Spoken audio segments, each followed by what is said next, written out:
no somos un cuerpo, pero tenemos un cuerpo. Entonces es exactamente igual que el automóvil que manejas, en donde se van prendiendo foquitos y te van indicando qué es lo que está mal. Toda la forma de expresar, todo lo que tú estás diciendo a través de tu corporalidad es súper importante porque te habla de esa personalidad. Creo que le dimos la vuelta a algo muy importante y es cómo estas emociones las guardamos, nos configuran, nuestro cuerpo se muestra de tal forma dependiendo de lo que hemos vivido, tanto cultural, históricamente, emocionalmente.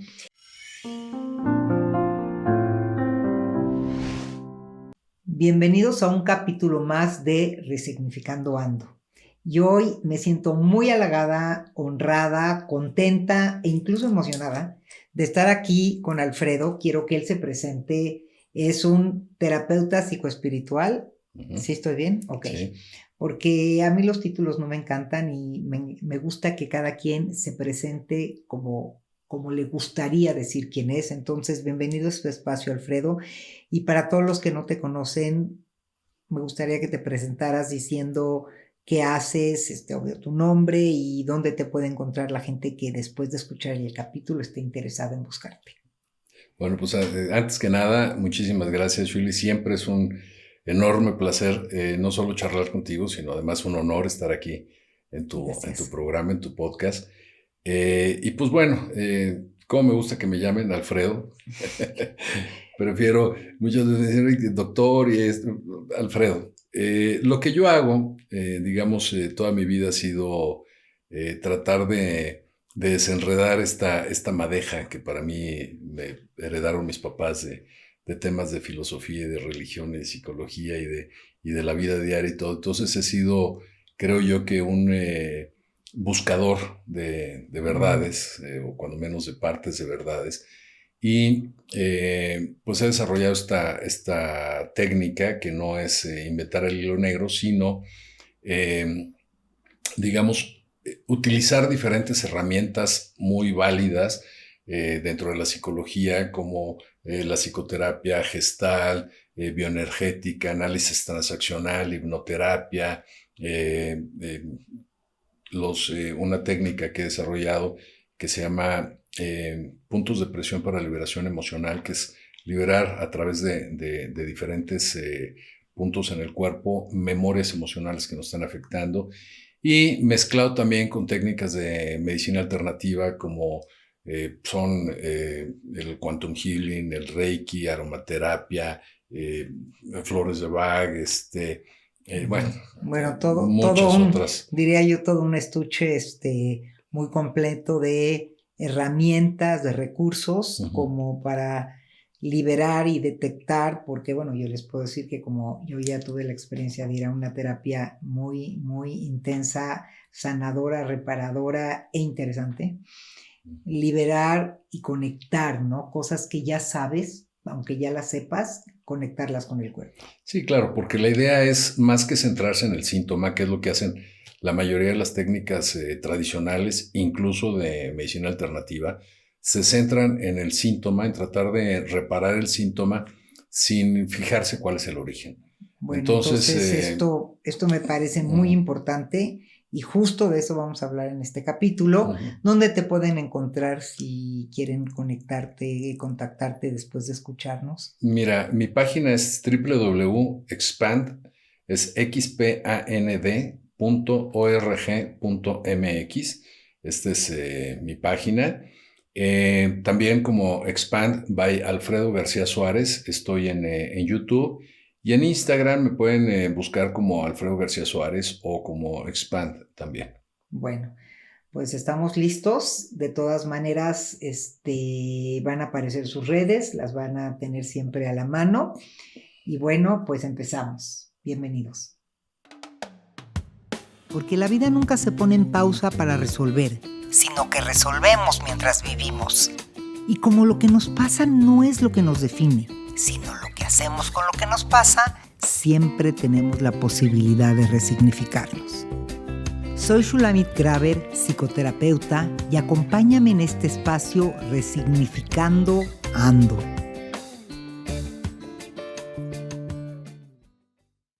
Bueno, Alfredo, además de que estoy encantada que estés aquí y muy encantada, diría yo, porque aparte conozco tu trabajo personalmente. Entonces, cuando uno ya experimentó algo, como que cree más en eso. Y yo sé que tú eres un experto en esta parte de cómo las emociones se van formando a lo largo de nuestra vida, a lo largo de nuestra historia, y de alguna manera se quedan, no sé si decir la palabra atoradas, pero a veces sí como fincadas en alguna parte de nuestro cuerpo, y pues como que ahí se asientan y se quedan, y pues seguimos en la vida con este cuerpo y esta carrocería, que es nuestra carrocería, caminando por la vida con cosas atoradas que no nos damos cuenta, y si vamos a terapia y hay toda la parte del trabajo cognitivo y hablamos y trabajamos nuestras creencias, nuestras emociones, pero yo siento que todavía tenemos poca conciencia del trabajo integral mente-cuerpo. Entonces, me gustaría preguntarte, ¿cómo es que llegas a este trabajo de las emociones? ¿Cómo es que lo descubres? ¿Cómo es que llegas a él? Bueno, mira, yo creo que esto es muy difícil de abordarlo sin meterte en el campo de la física cuántica, Ok, incluso, bueno, de la teología que a mí me gusta llamarle este libro, la Torá, la Biblia, me gusta llamarle que es un libro de física cuántica para domis, porque realmente los principios que manejan ahí son principios de ciencia, ¿no? De ujú, física cuántica, que bueno, a través de la Kabbalah y esto se aborda un poquito más profundo, digamos, en esta parte de la geometría sagrada y esto. Pero partimos de que nosotros tenemos un cuerpo, pero no somos un cuerpo. ok, Esto creo que es, digo, para no ahondar, si quieres otro día nos metemos más profundo en el tema de la formación desde el punto de vista cuántico, desde este nanomundo. Pero partiendo de que nosotros lo que tenemos es un vehículo, de que a ti te pueden quitar, cortar las extremidades y picar los ojos y sigue siendo tú. Es porque no somos un cuerpo, pero tenemos un cuerpo. Entonces ujú, es exactamente igual que el automóvil que manejas, en donde se van prendiendo foquitos y te van indicando qué es lo que está mal.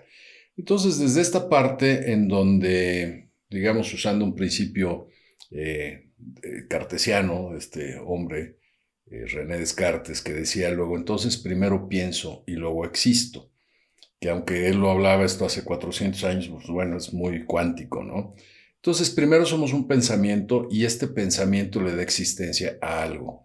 Entonces, desde mis pensamientos, desde mis emociones, yo estoy generando una energía que se convierte en una existencia. ¿Qué es lo que voy a generar? Experiencias repetitivas, patrones repetitivos, o la forma de mi cuerpo, o incluso las enfermedades que mi cuerpo va mostrando. A través de la forma y a través de las enfermedades es como, ¿cómo podría decir? Como mi GPS, ujú. ¿sí? Como si yo le pusiera el Waze y dijera, bueno, a ver, indícame qué es lo que estoy haciendo mal. Y entonces, bueno, parándome en el espejo, viendo cómo camino o a cualquier persona, podemos darnos una muy buena idea de cómo fue su vida, su infancia y cómo fue guardando esas emociones. Porque, bueno, aquí viene la otra, ¿no? O sea, tú puedes entrevistar a 10 hermanos y cada uno va a mostrar diferentes cosas, algunas generalidades, pero algunas particularidades totalmente diferentes a los otros, y cada uno te va a hablar de padres totalmente diferentes. Claro, aunque Eh, vengan del mismo lugar, se han vivido distinto. Claro, porque lo importante no es la verdad, es tu verdad para ti y es mi verdad para mí. Claro. Entonces, partiendo desde este punto, cada persona va presentando estas particularidades Ujú. en su cuerpo, en su vida y en estos patrones repetitivos. Incluso dentro de estos patrones repetitivos, seguramente todo el mundo conoce a estas personas que se divorcian y se vuelven a casar y hasta físicamente se parecen las nuevas parejas, ¿no? A las Sí, anteriores. Entonces, sí, bueno, o sea, sí. siguen el mismo infierno, nomás con diferente diablo. Es cierto. Y no solo Mm, se parecen físicamente, sino que agarran personas con los mismos patrones, claro. teniendo una idea de que va a ser diferente, Ujú. pero como no trabajaron sus emociones, lo que tenían atorados, lo que los llevó al momento, van a repetir la misma historia. Claro, o sea, un sádico siempre va a encontrar masoquistas. Se encuentra con otro sádico y en el primer encontronazo se mandan al diablo. Y viceversa, ¿no? Dos masoquistas, pues van a decir, bueno, ¿y ahora quién le pega a quién, no? Sí. Entonces, esto no cambia hasta que cambia la persona. Entonces, digamos que todas las parejas que tienes son perfectas. Hay mucha gente que se queja y llegan conmigo a consulta y me dicen, es que tengo tan mala suerte, es que era bueno y se convirtió en malo, y es que, digo, no, son perfectos. O sea, es como un engranaje en donde queda perfectamente bien. ¿Qué es lo que debería de suceder? O sea, venimos toda la gente con la que nos cruzamos, por decirlo, a ver si te estoy entendiendo bien, y también para los que nos están escuchando, tuvo un propósito en nuestra vida. Claro, todo es perfecto. Lo atrajimos o nos sentimos atraídos a esa persona por alguna razón. Entonces son como engranajes perfectos. Pero ¿qué sucede cuando de repente tú empiezas a crecer y ese engrane ya no funciona? A menos de que la otra persona también crezca, el engranaje deja de funcionar.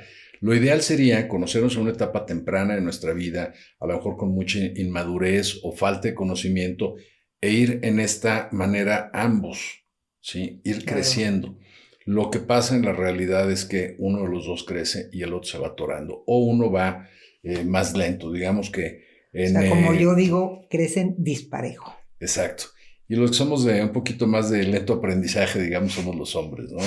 En esta narración que nos hacen metafórica a través de la pobre y satanizada Eva, nos enseña cómo la que tiene realmente siempre el valor de ir en la búsqueda es la mujer. Y de romper patrones, claro, y de atreverse. Claro. Y fíjate que curiosamente, culturalmente está visto al revés. Pareciera que el hombre es el que tiene más permiso, el hombre es al que se le permite más. Claro. Pero realmente hoy, y hoy más que nunca con toda esta parte de la emancipación de la mujer, las que están rompiendo más patrones y atreviéndose a hacer cosas, digamos, diferentes, están siendo las mujeres. Fíjate que yo creería que es al revés. Yo creo que siempre había sido la mujer.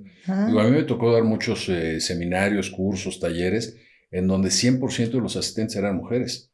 Me acuerdo una vez en Monterrey, llegó un tipo, fue el primero que llegó, se sentó hasta enfrente, y de repente empezaron a llegar mujeres y mujeres y mujeres y mujeres, y de repente agarró sus cosas y ya se iba y le digo, ¿a dónde vas?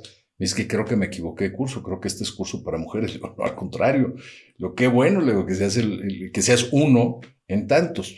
Pero y ahora, ¿no crees que eso es porque la parte emocional siempre se le recargó más a la mujer? Es la parte afectiva, emocional, de resolver, y el hombre va a ir a un curso de empresas, a una cosa mucho más técnica, más de resultados tangibles. Sí, pero a lo que iba es ahora, en los últimos seminarios y talleres que he dado, el porcentaje de hombres ha crecido, digo que llego a 30 y 40% de asistentes hombres. Entonces ahora, esa búsqueda, cuando a ti te sacan de tu zona de confort, es muy interesante porque al salir de tu zona de confort tienes que buscar nuevas respuestas. Te rompen paradigmas y dices, bueno, ¿y ahora qué sigue? Y durante mucho tiempo el paradigma era que el sexo débil existía y que era la mujer, cuando es todo lo opuesto. El sexo débil sí existe y somos nosotros. Pero por miedo justamente a este avant-garde de la mujer, a este ir hacia adelante en esa búsqueda, en esa probar del fruto del árbol del bien y del mal y saber qué es bueno y qué es malo y todo esto, la mujer iba adelante y entonces obviamente el hombre en esta zona de confort, en donde no quiere que se le mueva nada de lo que hace y sus juguetes y el jugar a la guerrita y a la empresa y el esto y el otro, pues nadie quiere que le mueva sus canicas, nadie quiere que le quite su resortera donde la dejó. Y entonces a la mujer se le veía como una amenaza y entonces decían, a la mujer no la dejes pensar, no la dejes actuar, no la dejes hacer absolutamente nada. Y lo más triste del asunto es que de lo que más acusan, digamos, está intrínseca la culpabilidad, porque a mí me dicen, oye, y es que los hombres eran muy machos antes. Y le digo, ¿y quién los criaba? Porque ya ves que hay un dicho popular que dice que la educación se mama. Y entonces, ¿quién criaba machos? Y entonces veías la doble moral de las mujeres, que a las hijas no les daban ciertos permisos y eran súper permisivos con los hombres. Sí, claro. Que a la niña le decían, y cuidadito vayas a tener novio y no tienes novio hasta los 15 o hasta los 18 o hasta tal edad. Y si sales con uno, olvídate de andar de loquilla ni nada. Y al hombre le decían, y tú no, en la escuela, en la universidad, no vayas a tener novia, tú diviértete, sal con quien se te pegue la gana. En otras palabras, ve destrozando vidas si quieres, pero no tengas novia porque entonces no terminas la carrera, porque las mujeres nada más te distraen, porque las mujeres, bla, bla, bla, bla, todas estas peroratas que había.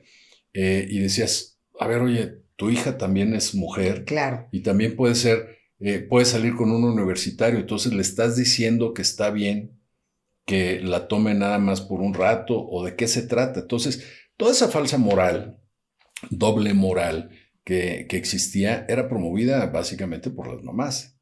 Entonces, te digo, a veces apuntamos con un dedo y no nos damos cuenta que tres nos apuntan a nosotros.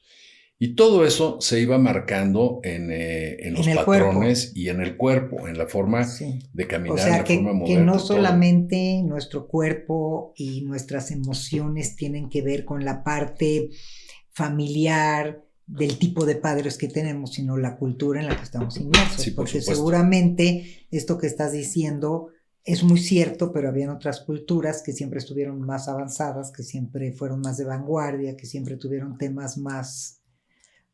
digamos, iban pasando cosas distintas históricamente, y esas culturas, si tuvieras ahora una persona japonesa, irlandesa y un mexicano, su forma de trabajar sus emociones y de, digamos, no quiero decir atorarlas, pero de localizarlas en el cuerpo sería muy diferente. Sí, claro, incluso la forma de comunicarse, o sea, tú ves a alguien que habla así, ¿de dónde crees que sea esta persona?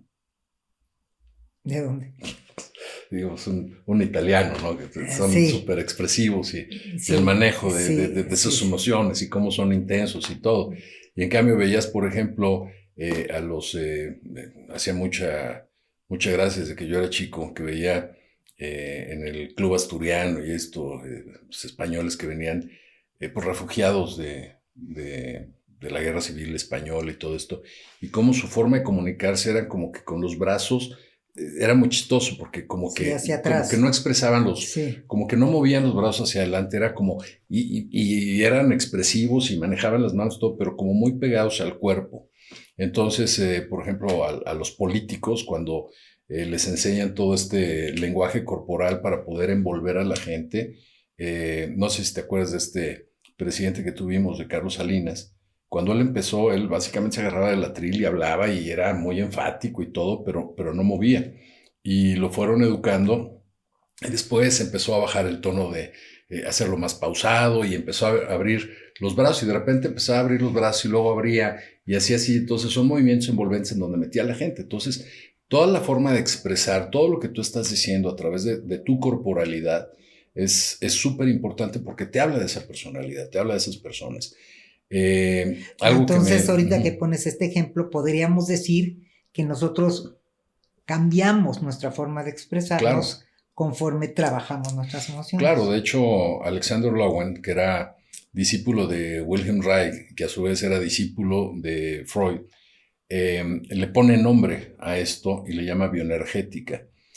Freud en un principio hablaba de cómo este tercer personaje, el que contiene, es el que si yo estoy enojado porque mi papá me pega, me grita, mi mamá me golpea, mi hermano me bulea y en la escuela se burlan y todo esto que voy conteniendo, que voy apretando los puños, van haciendo que mi cuerpo se mueva de tal forma que yo termine caminando enseñando los nudillos y a lo mejor con los hombros ligeramente caídos. Entonces, si yo veo a una persona caminando en la calle que camina mostrando los nudillos, aunque vaya sonriendo y aunque sea el chistoreto de las fiestas y todo, sé que en el momento que se enoje me tengo que hacer a un lado porque se verá los puños en 3 segundos. Entonces, porque tiene tanta ira contenida, que son estos clásicos que están golpeando a alguien, se lo tienen que quitar y dice, ya lo mataste. Dice, ¿a quién? Pues al que le pegaste. Dice, perdón, es que me cegué. Estaba cegado no me di cuenta de lo que estaba haciendo. Claro, es que me enojo y me cego. Dices, ¿por qué te cegas? Porque ya no estás pegándole a la persona, ya no estás peleando con el que está enfrente. Estás sacando todos los boletos guardados de papá, de mamá, de hermanos, de bullies, de maestros, gandallas, de todo esto. Entonces, todo eso que está ahí contenido, en el momento que se te bota la canica, Sale. sale todo y entonces expresas, entonces vas viendo estas corporalidades. Por ejemplo, no sé si tú has notado que el afroamericano gringo, estadounidense, tiene los tobillos muy, muy flacos y la pantorrilla muy alta. No, O bueno, sea, son no soy tan observadora, pero bueno, está si te interesante. fijas, son de pata muy flaca, de pantorrilla muy, muy flaca y alta. Sin embargo, el afroamericano antillano no. Tiene la pantorrilla más baja y es de tobillo un poco más grueso. Y los ves y son de color de la noche. O sea, no hay que digas, no, es que estos ya están mezclados, son. Pero también la forma de Y por manejar el ejemplo, apoyo en la infancia en un lado y en otro es totalmente diferente. La forma hispana, la forma latina de manejar la familia es muy diferente a la forma sajona, digamos. Y entonces ves ahí las formaciones de gente que fue esclavizada, importada, por decirle de alguna forma, tratando de no ser peyorativo, pero que fueron traídos del mismo lugar. Y entonces es como si los trajeron del mismo lugar en unas cuantas generaciones, su morfología se cambia, ¿no? entonces culturalmente tenemos no solamente de dónde venimos, de nuestra familia, de nuestros padres, de nuestro contexto, digamos, nuclear, sino culturalmente nuestro cuerpo se va formando dependiendo de las emociones que vamos cargando. Ahora, la pregunta interesante sería, si tú trabajas tu cuerpo y tus emociones, ok, puedes descubrir muchas cosas, entiendo. Puedes, me parece que hacer un trabajo integralmente, espíritu, emoción, cuerpo, hacer una cosa muy integral, pero ¿tú lograrías cambiar la morfología de tu cuerpo? Sí, claro. Claro, de hecho, digamos que dentro de la teoría, dentro de toda esta práctica de Alexander Lowen a través de la bioenergética, él hablaba de terapias de movimiento, de terapias en donde ejercitas o mueves el cuerpo de tal manera que vas liberando emociones. Y esto, bueno, Alexander Lowen, te digo, es pues un poquito más contemporáneo, podríamos decir. Sin embargo, esto se ha usado durante muchísimo tiempo en muchas culturas. Simplemente, sin ir más lejos, podemos ver el yoga. Yoga, el nombre de yoga viene del sánscrito yug, que quiere decir unión o reunión. Igual que religión. Religión, religare, del latín religare, que es volver a unir. ¿Qué es lo que tratas de unir? Personalidad y espiritualidad, llevar un punto de encuentro. Okay. ¿Y qué es lo que hace el yoga? El yoga no es una práctica a través de la cual te puedes volver contorsionista. O sea, realmente el yoga es esta búsqueda de a través del movimiento físico ir liberando emociones.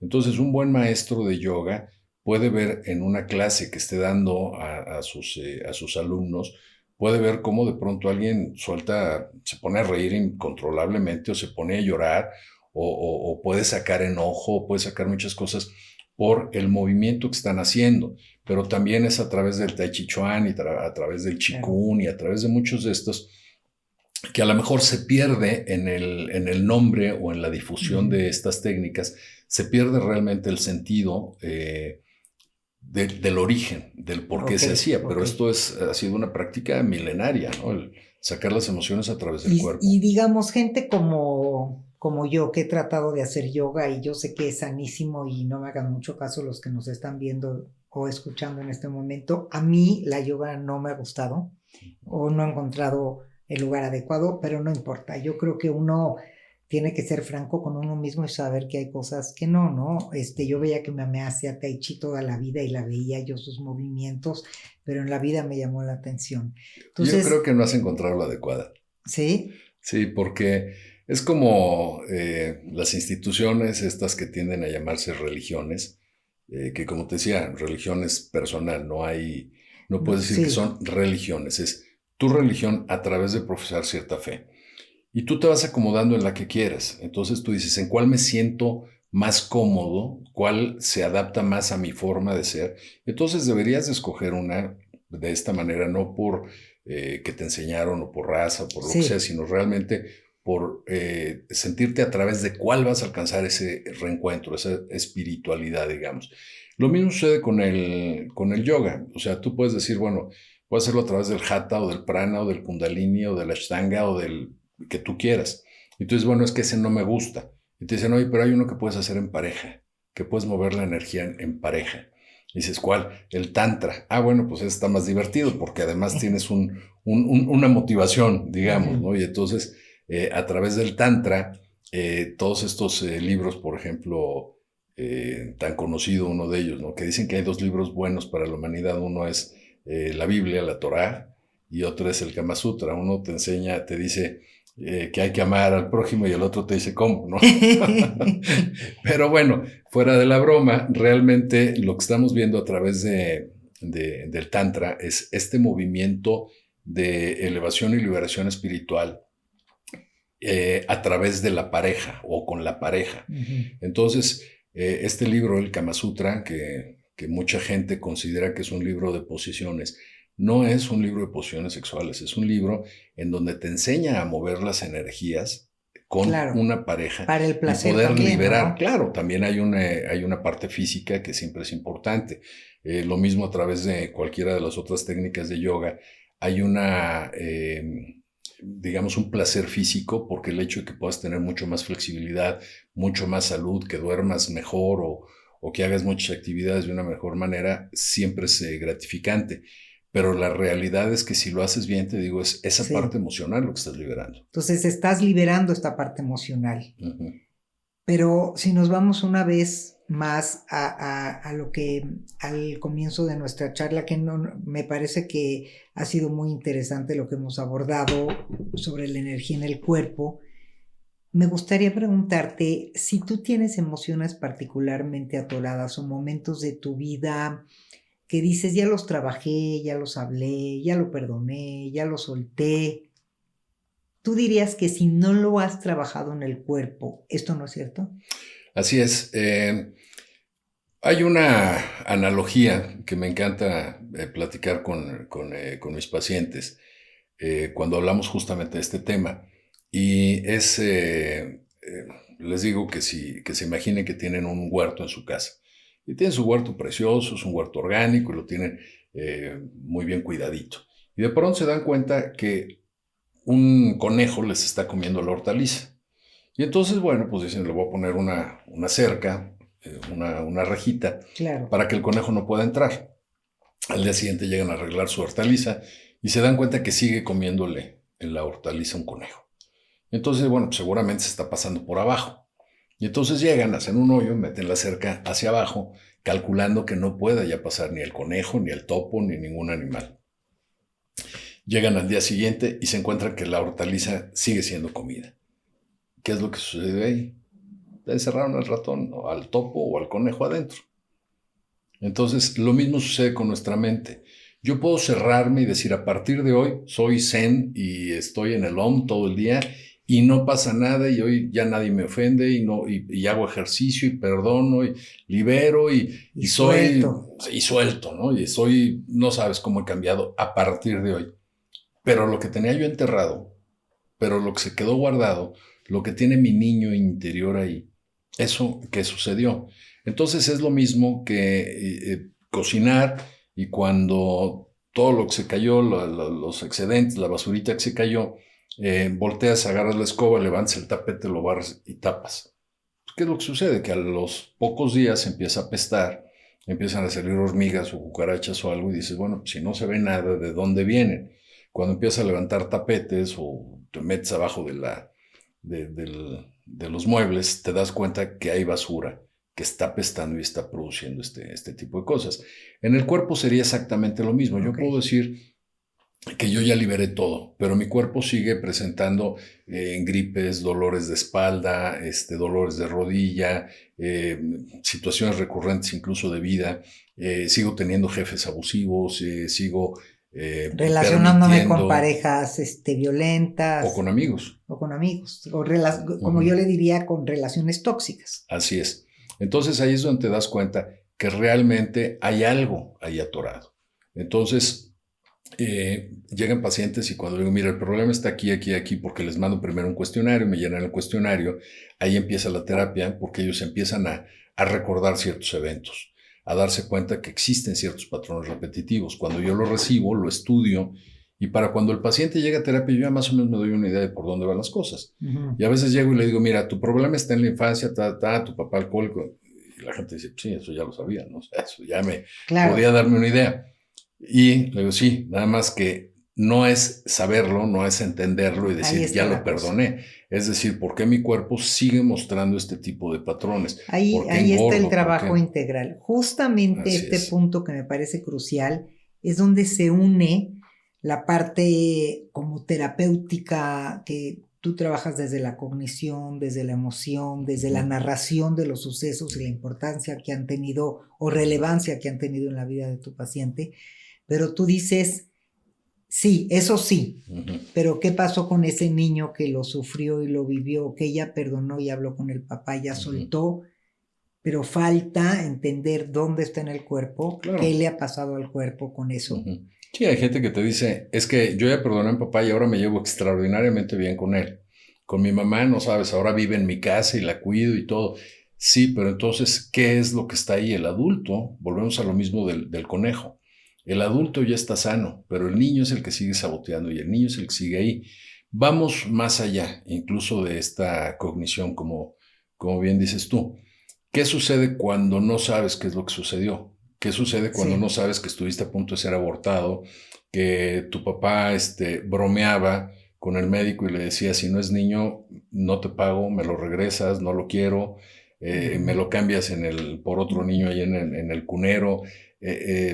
Este miedo de la mamá de decir, o las bueno, expectativas, ¿no? Con las que ya no naciste como en cero, naciste con un montón de expectativas. Claro. Querían que sea primogénito hombre, que sea mujer, que el segundo sea qué esperaban. Claro, claro. Y entonces muchas de esas actitudes del niño que dices, oye, es que la niña no sabes, o sea, no actúa como niña. O sea, le gustan los toros y le gusta el fútbol y quiere ir de cacería con el papá y quiere meterle a la mecánica con el papá y quiere hacer esto y el otro. Y no se dan cuenta que en el vientre la niña estaba asustadísima porque decía, no me van a querer, mi papá me va a rechazar porque no soy niño. Y entonces nace con esta conciencia. Nace y quiere hacer todo lo que esperaban.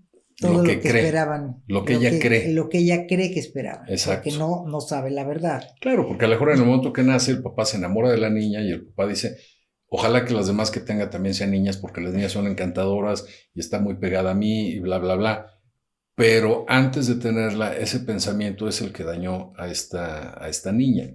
Entonces... Y muchas veces no lo sabes, como tú dices, o millones de mujeres que han sido abusadas y de veras no lo recuerdan, pero presentan una dificultad para conectarse afectiva, físicamente, emocionalmente con los hombres y dicen, es que no sé si recuerdo algo, digamos que en este tipo de trabajo que tú haces, Alfredo, ¿las ayudas a conectarse con esa parte de su vida? Sí, claro. De hecho, de pronto llega alguna paciente que tiene problemas en el departamento sur y me dicen, tengo quistes o tengo tumores o tengo tal o cual cosa y de las primeras cosas que les pregunto es,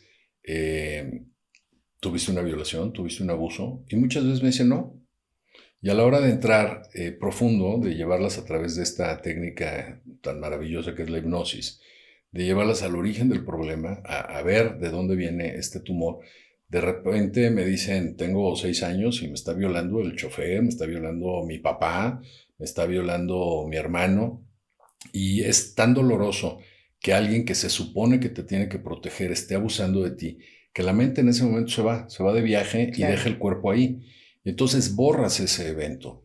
Y no nada más eso, o sea, gente que, me acuerdo ahorita una paciente que me decía, la historia que me cuentan mis hermanos de mis papás es totalmente diferente a lo que yo recuerdo. O sea, mi mamá era encantadora, mi papá era un sol, mi papá, yo no entiendo por qué tengo esta pareja tan infiel y que además lo aguanto y que además es pues sí, es guapísimo y es esto y lo otro, pero yo no sé por qué le aguanto estas cosas. Y hablaba de los papás maravillosamente. Cuando la llevo en esta regresión, cuando la meto en hipnosis, ella se ve en el baño de su casa con ollas de la cocina, pues como si fuera una batería, con las cucharas y tocando, haciendo ruido, y en eso entra la mamá y con una de las cucharas la levanta y con la misma cuchara le empieza a poner una, pero buena. Y Wow. ella no se acordaba de este evento, ella en ese momento se va.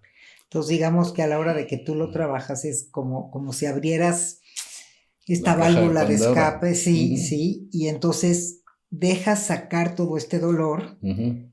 y hay, digamos, hay un permiso de sanar, de reconfigurar tu cuerpo. Claro, Pero bueno, me imagino que después de que haces eso, viene ahora un trabajo muy importante de, ya me di cuenta, ya soy consciente, ya entendí dónde está en mi cuerpo, pero ahora tengo que reacomodarme. ¿Qué hago con esto? claro. Lo primero es muy interesante esto que dices tú, porque una de las cosas que es muy básica e importante es entender el por qué la otra persona lo hizo. Cuando ella confronta, desde ese momento que tiene 6, 8 años, no sé, confronta a la mamá y le dice, ¿por qué haces esto? Y puede entrar en esos registros akáshicos, podríamos decir, en estas memorias de la propia mamá. Se da cuenta lo que la mamá vivió en la infancia, entonces empieza a entrar primero la comprensión y luego la compasión, y entonces el perdón se da muy fácil. Ujú. Y se da cuenta que además la mamá estaba muy frustrada, porque el papá pues, era un huilo, o sea, el papá era Claro. terrible. Lo que ella veía es que decía, cuando en el cuestionario me decía, es que mi papá era un sol, o sea, donde llegaba se iluminaba y era el alma de las fiestas y cantaba y bailaba y se reía y todo.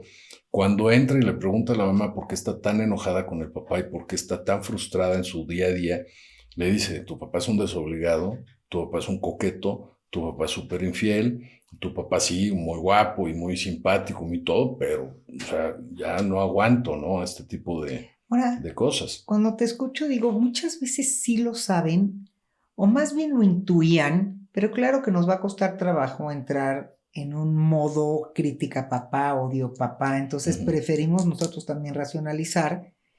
Y me imagino que todas esas emociones que racionalizas o justificas de tu propia historia, tus propios padres, tu propio contexto, porque todos queremos contarnos una historia feliz, Claro, finalmente. Entonces, todo eso que racionalizas, ahí como esto del cuerpo lleva la cuenta, ¿no? Tú lo puedes racionalizar acá, decirte cosas distintas, pero el cuerpo lleva la cuenta. claro. En este caso, por ejemplo, ella se casa con un hombre igual que el papá, Claro, muy guapo, muy simpático, muy todo, pero ella no se daba cuenta, ella tenía borrada esta parte, pero claro. estaba repitiendo el patrón. Entonces, en este queremos contarnos una historia bonita, también hay quien dice, yo me quiero contar una historia muy mala, porque los consentidos eran mis hermanos, a mí no me querían, a mí Sí, me hicieron, a sí. mí me tornaron. Entonces, no, Porque también te sirve contarte esa historia un poco más de víctima, porque justifica quién eres hoy y cómo estás uh-huh, hoy, y te da permiso. Yo he visto en muchas familias que llega un momento de la edad de cuidar a los padres, uh-huh, que uno de los hijos le encanta contarse esa historia de, bueno, yo por qué hoy tengo que dejar mi vida y dejar mis comidas familiares y dejar a mis hijos por cuidar a mi madre, porque pues a mí nunca me quisieron y yo fui la ovejita negra, y entonces es una forma también de justificar. Bueno, creo que este es un tema interesantísimo y no das para un solo capítulo. Me encantaría que pudiéramos tener otra charla.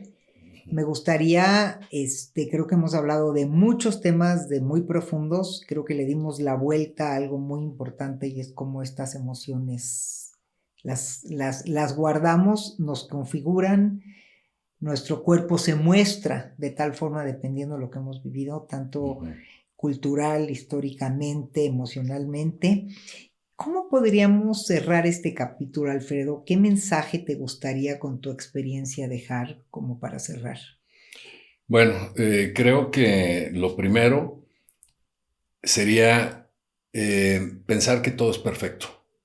O sea, dejar de echar culpas, dejar de quejarme y entender que todo es perfecto. Y entonces ya, digamos, lo más importante es el perdón. Pero arriba del perdón, todavía muy por arriba, porque el perdón es desde el ego. El perdón es desde yo soy más noble que tú, yo soy más espiritual, yo soy más bueno. Tú me dañaste, pero yo te perdoné. Es ego. Entonces, la siguiente etapa arriba del perdón es la aceptación. Y es la Ok, aceptación de que todo es perfecto. Y aquí habría que meternos en otro campo también muy cuántico, que sé que de repente pisamos callos aquí, que es el tema de la reencarnación, el tema de vidas pasadas en donde yo diseñé mi vida. O sea, desde el pienso existo, Pues cogito ergo lo sum. trataremos. Ajá. Me encanta quedarnos con esta parte como para poder hablar de eso en el siguiente capítulo. Uh-huh. Y me gusta esto que dices, a veces el perdón hasta yo lo veo como un acto de soberbia, te perdono, Uh-huh. ¿no? Como si yo estoy arriba de ti y entonces te perdono, Y es de ¿no? dientes para afuera. Y me Si no hay gusta, compasión, si no hay comprensión, compasión, el perdón no se da. porque no hay aceptación. Porque no es realidad, porque es desde el debo de, porque Dios dice, porque la iglesia dice, porque... Y entonces Claro. es nada más de dientes para afuera, ¿no? Y no es un acto que conecta el reconocimiento, la compasión y finalmente la aceptación. Así es. Pues vamos a cerrar con este gran tema que tiene que ver con la aceptación. Yo creo que es un reto para todos los que nos están escuchando. Y bueno, no se pierda nuestro próximo capítulo porque da para mucho este tema y muy pronto estaremos de nuevo aquí con Alfredo. Te agradezco muchísimo, Alfredo, por haber estado acá y a todos los que nos están viendo y escuchando, pónganle like si les gustó, activen la campanita para que les lleguen notificaciones de cada jueves un capítulo más de Resignificando Ando.